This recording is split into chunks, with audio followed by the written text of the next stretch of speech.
If a panchayat is dissolved, elections are to held within. एक बार अगर panchayat dissolve होती है तो कितने टाइम में इलेक्शन होने चाहिए? 6 months हम बात करते हैं पंचायत के डिसॉल्व होने की, तो 6 महीने में विघटन की तारीख से 6 महीने में उसको दोबारा से हमको स्टार्ट करना होता है। देखो पंचायती राज का क्या है ना सिस्टम, कितने टाइम के लिए है हमारे जो इलेक्शन है जो रहते हैं 5 साल। हम नॉर्मली क्या चाहते हैं कि जो इलेक्शंस हैं, है ना, वो हमारे मतलब पंचायती राज के इलेक्शन एक साथ हो, क्योंकि पंचायत बहुत सारी है। तो देखो सिस्टम क्या रहता है कि जैसे 4 मतलब अगर इस चीज को समझो कि जो रिमेनिंग पीरियड है, अगर इस चीज को समझे रिमेनिंग पीरियड, मान लो इलेक्शन स्टार्ट हुए है ना, अभी 3 ही साल हुए थे और यहाँ पर डिसॉल्व हो गए पंचायत, तो कितना टाइम बचा? 2 साल। ठीक है ना। जो नेक्स्ट इलेक्शन होंगे, जैसे यहाँ पे प्रश्न क्या है कि अगर डिसॉल्व होती है तो कितने टाइम में इलेक्शन कराने हैं? 6 महीने में। तो 6 महीने में इलेक्शन कराएंगे। बस इसका लॉजिक ये है कि जो बचा हुआ टाइम है सिर्फ इसके लिए वो इलेक्शन हो, बचे हुए टाइम के लिए, मतलब जैसे 2 साल है ना यहाँ पर, तो 2 साल के लिए इलेक्शन होंगे। या तो अगर 6 महीने से कम का टाइम है तो आप बिना इलेक्शन के रह सकते हो, क्योंकि जब सबके इलेक्शन होंगे तब एक साथ करेंगे। अदरवाइज आपको इलेक्शन कराने पड़ेंगे, और इलेक्शन किस चीज के लिए है? रिमेनिंग पीरियड के लिए। ये ध्यान रखना, अगर period is more than 6 months। ठीक है। बाकी कौन कराता है पंचायती राज की इलेक्शन? State election commission. ये ध्यान रखना है ना, स्टेट इलेक्शन कमीशन पंचायत और म्यूनिसिपैलिटी के इलेक्शंस करवाता है। तो यहाँ पे टर्म पंचायती राज क्या डिनोट करता है? Local self rule, local self government. किसकी एडवाइस से बना था ये? कौन सी कमेटी थी? बलवंत राय मेहता कमेटी, है ना, 1957 में स्टैब्लिश किया गया था। और इसके बेसिस पर पंचायती राज बाद में, है ना, हमने कौन सी अमेंडमेंट एक्ट से बनाया था? 73rd 74th, है ना। 73rd से क्या था? पंचायत, 74th से म्यूनिसिपैलिटी। और जो आर्टिकल है हमारा, कौन सा directive principle of state policy के लिए होता है? 40 है ना। पंचायती राज पहले ये डीपीएसपी में ही होता था, है ना, और बाद में फिर कॉन्स्टिट्यूशनल अमेंडमेंट करके इसको कॉन्स्टिट्यूशन में ले आए। कौन सा पार्ट है? पार्ट 11, 11, 12, ये दोनों। Impeachment of president can be initiated in. अब इम्पीचमेंट क्या है? महाभियोग। अगर प्रेसिडेंट को हटाना है, इसके लिए इसको लाया जाता है। तो कहाँ लाया जाएगा? लोकसभा राज्यसभा दोनों हाउस, या पहले जॉइंट सीटिंग करनी पड़ेगी फिर लाया जाएगा? कहाँ है? दोनों हाउसेज में इसको इंट्रोड्यूस किया जा सकता है। और देखो एक ये भी बार बार प्रश्न आता है कि जो इम्पीचमेंट है ना, अगर महाअभियोग लाना है, सिर्फ बेसिस क्या होगा? Only in the case of violation of the constitution. अगर प्रेसिडेंट कॉन्स्टिट्यूशन को वायलेट करता है, ठीक है, तो। और वायलेशन क्या है? जैसे आर्टिकल्स, इसमें ये पूछ लेते कि कौन सा आर्टिकल है? 61। ये प्रोवाइड करता है प्रेसिडेंट की इम्पीचमेंट के लिए। ठीक है। इम्पीच सिर्फ प्रेसिडेंट होता है, बाकियों के लिए लूज टर्म्स में यूज कर लेते हैं, अदरवाइज वो रिमूवल। ठीक है। इम्पीचमेंट प्रेसिडेंट का होता है। ठीक है। जो जब इनिशिएट होगा किसी भी हाउस में हो सकता है, और जो चार्जेस है इनिशिएट करने के लिए 1/4 मेंबर्स हाउस के उसको साइन करेंगे, और फिर 14 डेज का प्रायर नोटिस दिया जाता है। जो हमारे प्रेसिडेंट है ना, इनको इम्यूनिटीज मिली होती है, ठीक है, क्रिमिनल सिविल दोनों, तो इम्यूनिटी से रहता है। और इम्पीचमेंट रेजोल्यूशन जब मेजॉर, अब ये जो पास होना है इसका बेसिस क्या रहेगा? 2/3 मेजोरिटी, है ना, 2/3 मेजोरिटी हाउस है, फिर ये दूसरे हाउस को दिया जाएगा। ठीक है। दोनों हाउसेज अगर मान लेते हैं 2/3 मेजोरिटी से इसको पास करते हैं, उसके बाद प्रेसिडेंट को हटाया जा सकता है। और आज तक कितने बार प्रेसिडेंट हटाए? नहीं हटाया अब तक कोई प्रेसिडेंट को इम्पीच नहीं किया गया है। हमारे यहाँ प्रेसिडेंट कितने साल के लिए रहते हैं? मतलब 5 साल, है ना। और अदरवाइज ये कि जब तक नेक्स्ट प्रेसिडेंट नहीं बनते हैं तब तक वो कंटिन्यू करते हैं। ठीक है। ऐसा नहीं होता कि प्रेसिडेंट का ऑफिस खत्म हो जाता है, वो कंटिन्यूअस रहता है। ठीक है ना। प्रेसिडेंट का ऑफिस नहीं, इवन अगर प्रेसिडेंट अगर नहीं होंगे तो वाइस प्रेसिडेंट टेक ओवर करेगा। वाइस प्रेसिडेंट नहीं होंगे तो चीफ जस्टिस, और फिर उसके बाद कोई भी जज, अगर चीफ जस्टिस नहीं हुआ, है ना, तो लाइन में। तो प्रेसिडेंट की पोस्ट खाली नहीं रखी जाती। Rajya Sabha is dissolve after every, है ना, 5 साल में डिसॉल्व करते हैं कि 6 में करते हैं? ये कह रहे हैं, या on the advice of prime minister. ये एक कॉन्टिन्यूअस हाउस है ना। इसको हम डिसॉल्व नहीं करते। 6 साल का कॉन्सेप्ट है, बट 6 साल मेंबरशिप है ना, 6 साल की मेंबरशिप होती है, तो इनमें से कोई भी नहीं होगा। जो भी राज्यसभा में है, representation on the basis of population है, ये हमारी स्टेट्स को रिप्रेजेंट करता है और जो स्टेट्स है उनको प्रोटेक्ट करता है। यहाँ पर ना 12 मेंबर्स नॉमिनेट किए जाते हैं प्रेसिडेंट के द्वारा, ठीक है, और जो वाइस प्रेसिडेंट है ये इसका एक्स ऑफिशियो चेयरमैन होता है। जब जॉइंट सिटिंग होती है दोनों हाउसेस की, तो कौन बैठता है? स्पीकर ऑफ लोकसभा, और वो नहीं होंगे तो फिर चेयरमैन तो नहीं बैठता, चेयरमैन नहीं बैठता, ठीक है, क्यों नहीं बैठता? He is not the part of parliament, vice president है, वाइस प्रेसिडेंट होने की वजह से उनको इस चेयर पे बिठाया गया, ठीक है, तो ये चीज रहेगी। और प्रेसिडेंट हमारे है ना, ये राज्यसभा, और राज्यसभा की मेंबरशिप क्या है? 1/3 मेंबर है ना, हर 2-2 साल में इनको हटाते रहते हैं और नए लोगों के इलेक्शन होते रहते हैं। डायरेक्ट इलेक्शन होते हैं राज्यसभा के, इनडायरेक्ट इलेक्शन होता है, ठीक है ना।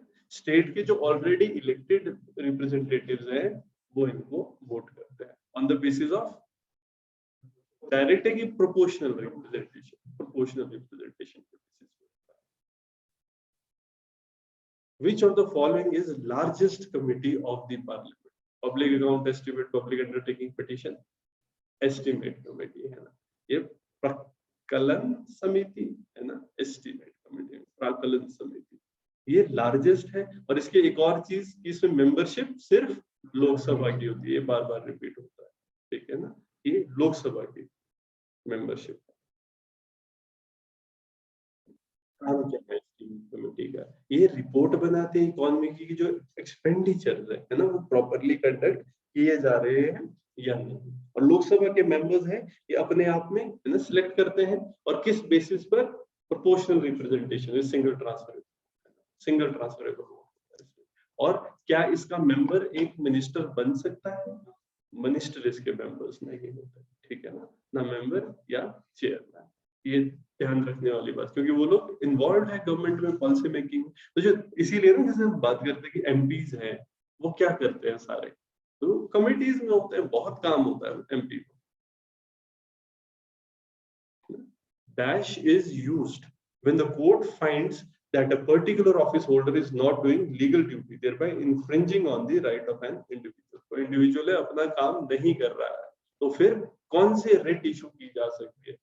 habeas corpus mandamus prohibition क्यों वारंट है ना, मेंडेमस मुंडा मस्त है ना, काम क्यों नहीं कर रहा है मुंडा, मस्त क्यों हो गया है ना, ये क्वेश्चन, इसमें क्वेश्चन किया जा सकता है। रेमेडी है ना, ऑर्डर सुपीरियर कोर्ट करेगा कि क्यों काम नहीं कर रहे, और ऑब्लाइज, और किस काम के लिए, जिसके लिए वो ऑब्लाइज है। और क्या वो प्राइवेट इंस्टीट्यूशंस पे लग सकता है? नहीं, ये गवर्नमेंट इंस्टीट्यूशन में जो इंडिविजुअल वर्क कर रहे हैं उन पे, जो गवर्नमेंट पोस्ट है उस पे, जिनकी डिफाइंड है, वेल डिफाइंड है कि उन्होंने क्या क्या जॉब करनी।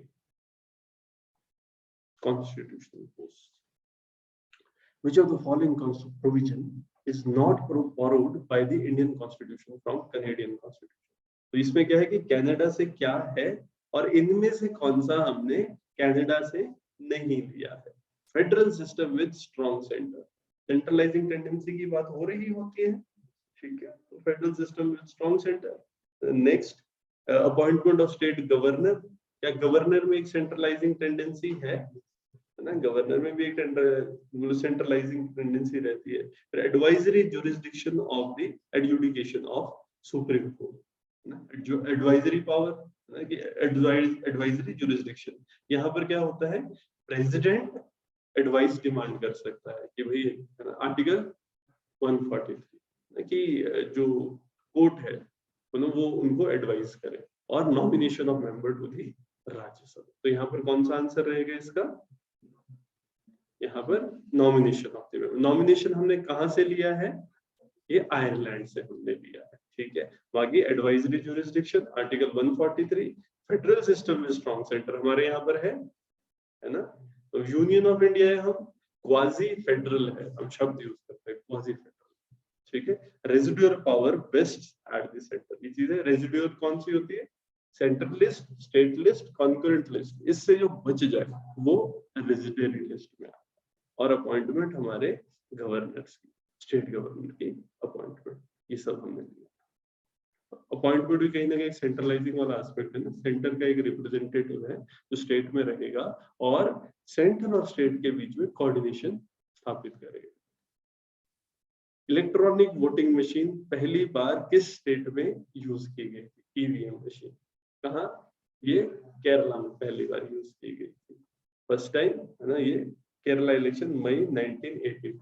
लेकिन कोई स्पेसिफिक लॉ नहीं थी तो सुप्रीम कोर्ट ने इस इलेक्शन को स्ट्रक डाउन कर दिया था और फिर 1989 में पार्लियामेंट ने रिप्रेजेंटेशन ऑफ पीपल एक्ट को अमेंड किया था और फिर उसके बाद ईवीएम के लिए हमारे एक प्रॉपर लीगल बैकिंग दी थी।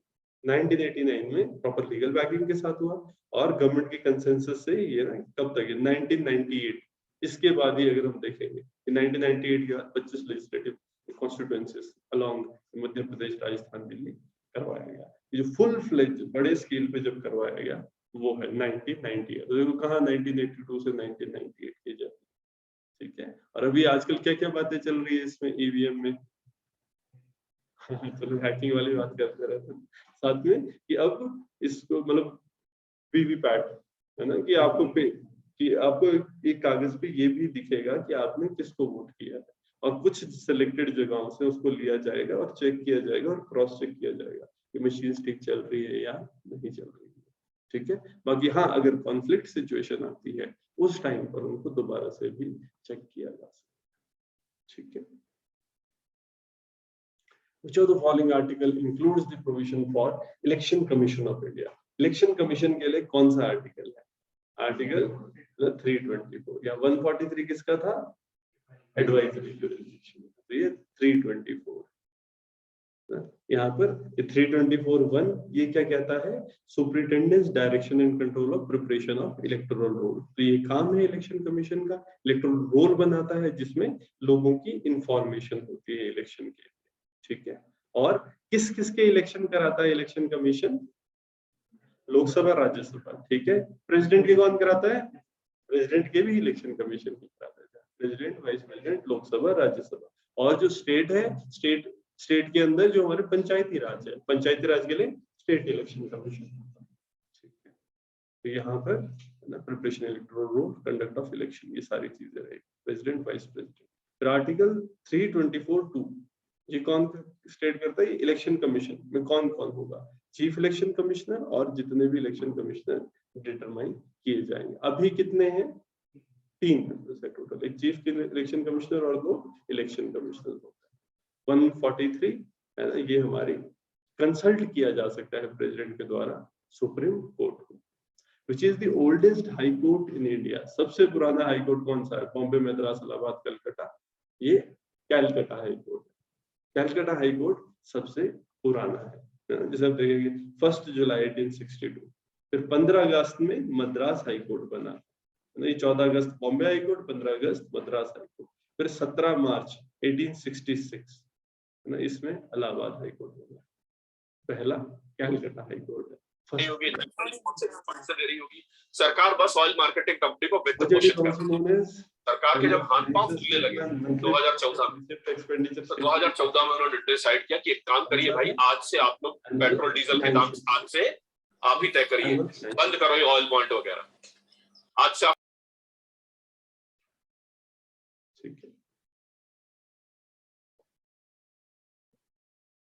एनुअल फाइनेंशियल स्टेटमेंट, तो इसमें क्या क्या प्रश्न आ जाते हैं? हर पूरे साल की स्टेटमेंट है, ठीक है, नेक्स्ट ईयर के लिए होती है।